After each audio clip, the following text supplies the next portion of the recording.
All right, Augustine's Soliloquies, the Soliloquia. Actually, I believe he invented the word in the very writing of this book. The word soliloquy comes from Augustine's Soliloquia.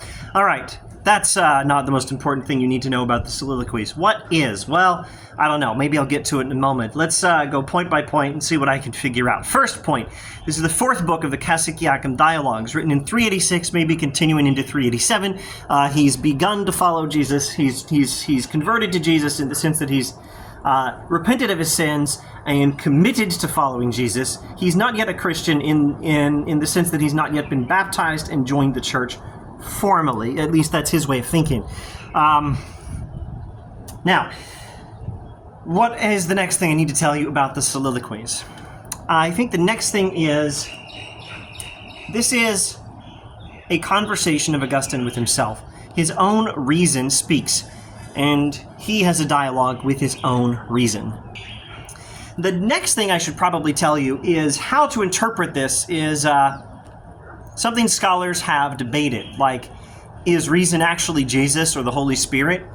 Or is reason something else? What exactly is reason? Is reason some little bit of divinity that's in the soul? Do we think of the soul as divine? That's not how you're supposed to think, but that's how the Manichaeans thought. And between Manichaeanism and Platonism and Christianity, and young Augustine hasn't spent a whole lot of time being properly taught Christianity. Some people think that he might think something weird like that.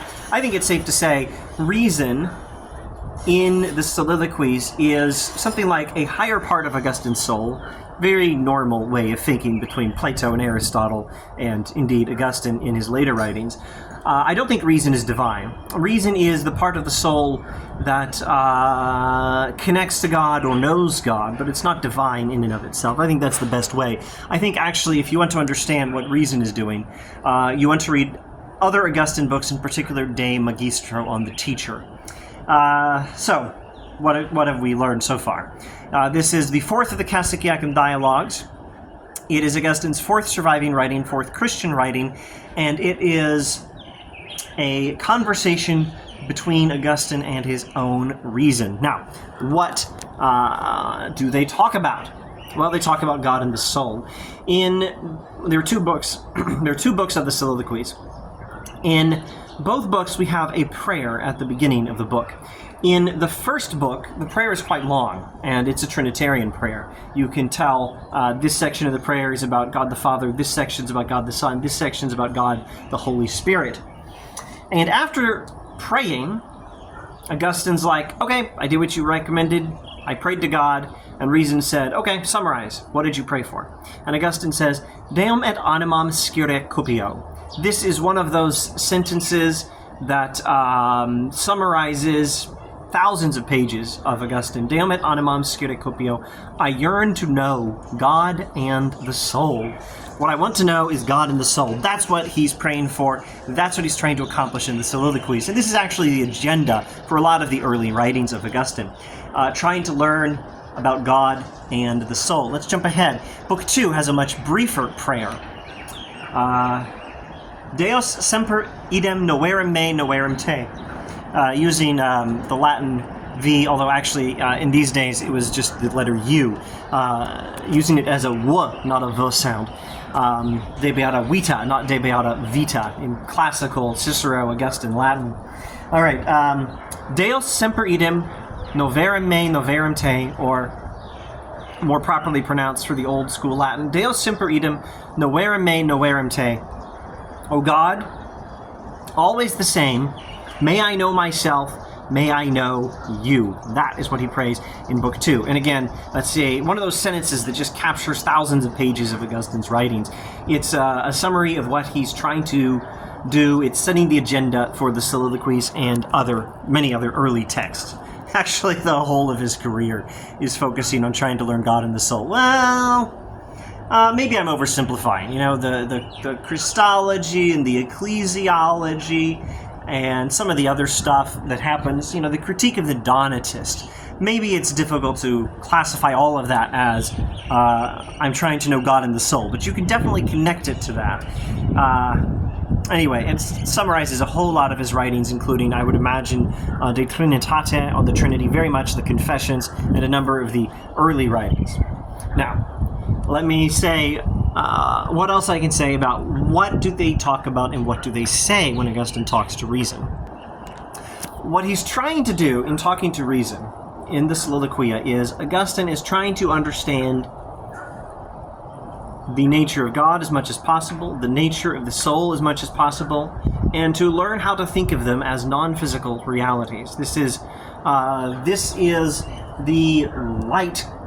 The concept of non-physical reality is the light that Augustine picked up from Plato's writings that helped to enable his commitment to Christianity, that helped him to learn to think of God and the soul properly, that made his long quest for wisdom after he became a philosopher, a pursuer of wisdom, reading Cicero's Hortensius at age 19. This is the light that makes that quest for wisdom finally start to get somewhere. The realization that not all reality is physical, and the ability to actually conceive of non-physical reality. He had some idea. We're not supposed to think of God and the soul as physical things, but he could never comprehend non-physical reality when he was with the Manichaeans. They also talked about non-physical reality and completely failed to have a concept of non-physical reality.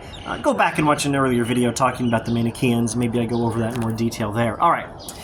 So he's trying to understand God and the soul, particularly to have a working understanding of them as non-physical things, and he's trying to understand their relationship, and he's trying to see if he can prove the immortality of the soul. So he deals with some arguments for life after death, arguments that the soul is something that survives the death of the body.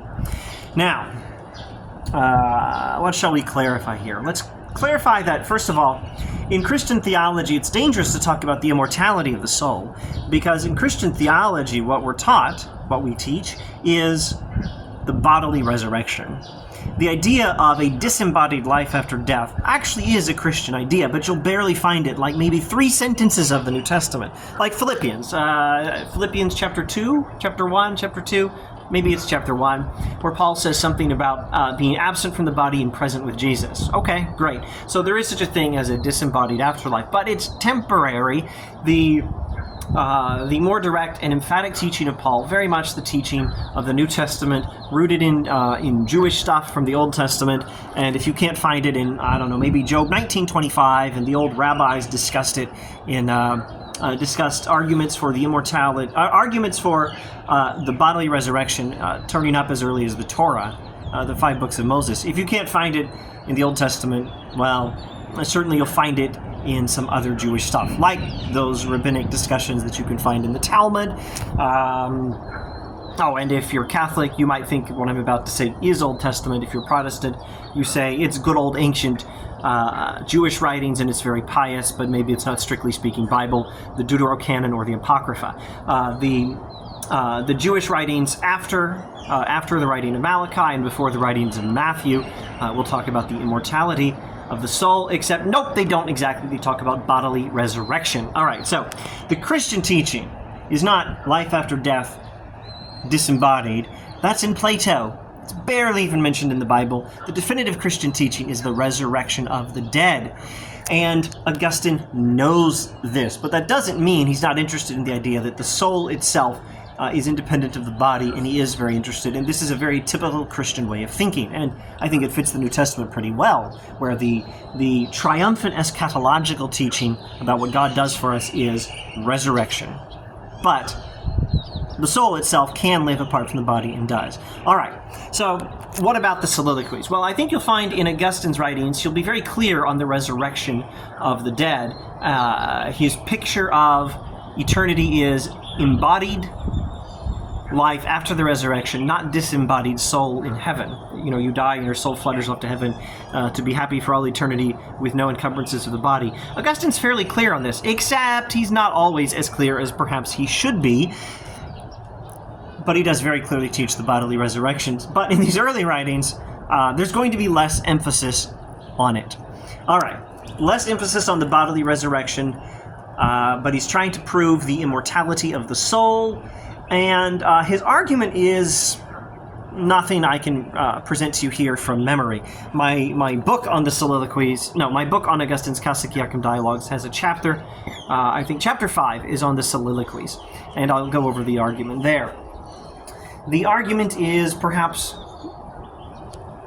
flawed, but at any rate I can say it is an attempt to understand the relationship of God and the soul, and to understand how the soul is linked to God, and how the soul is therefore immortal and can exist independent of the body. That's the sort of thing he's trying to get to in the Soliloquies, though maybe he doesn't quite succeed.